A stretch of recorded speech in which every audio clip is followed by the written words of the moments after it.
Hey friends, happy Tuesday, the 4th of February, Tuesday of the 4th week of Ordinary Time. It's nice to be with you. I'm Father Bill Hill, priest at Holy Spirit Catholic Community in Rock Springs, Wyoming. We'll share with you a reflection on the daily readings. The readings are linked below. Click the link, read the readings prayerfully, and then turn off the screen. Spend some time with God before you move on to other things. We have readings from the letter to the Hebrews today, as well as from Mark's Gospel. The passage from the letter to the Hebrews is a fairly famous text, since we are surrounded by so great a cloud of witnesses. Let us, what? Rid ourselves of every burden and sin that clings to us. Remember that this is a letter of exhortation, especially to Jewish Christians in those first generations of Christianity. And it's an exhortation, it's an encouragement to live the life of faith.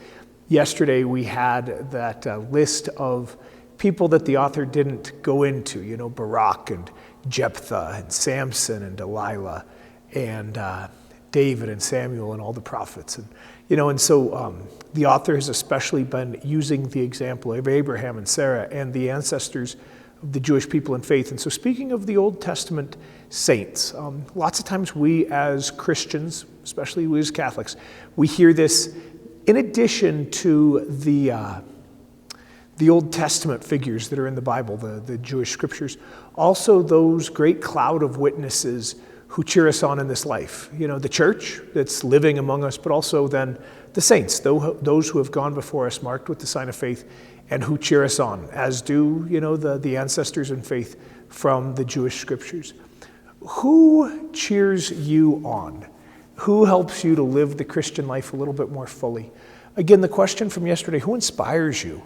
Right, to run the race in the stadium of life for the glory of God. What kind of encouragement do you need from the Lord today to do the duty before you, run the race that has been set before you?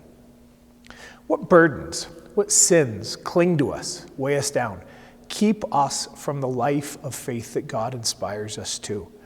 And then the author, gives us the example of Jesus and reminds us that as we fight against sin, against our own inclinations, we have not yet resisted to the point of shedding blood. A reminder that at times I can get a little bit overdramatic and over-fatigued, but that I have not yet given like Christ has given. So I give a bit more. The gospel, we have two stories that are kind of sandwiched in between each other. The raising of the synagogue official Jairus' daughter from death, and the healing of the woman with hemorrhages.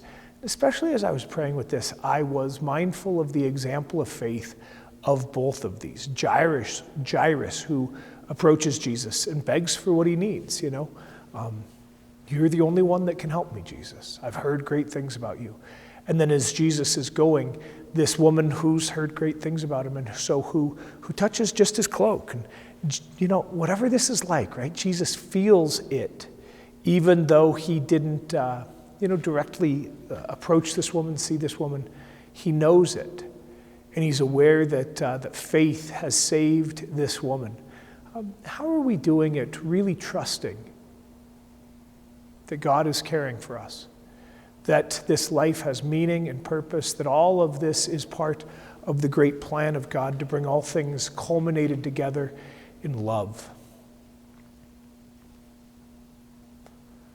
Can't even imagine what it would have been like to watch Jesus raise this little girl up from death.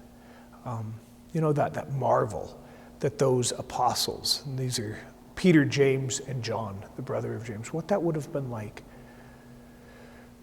What good things has the Lord been doing in our life these days? Probably not on that level, but just what is the Lord still working in our lives that it would be good for us to see, to pause, to say thank you for. Read those readings prayerfully, friends. Turn off the screen. Spend some time with God before you move on to other things. Happy Tuesday, y'all.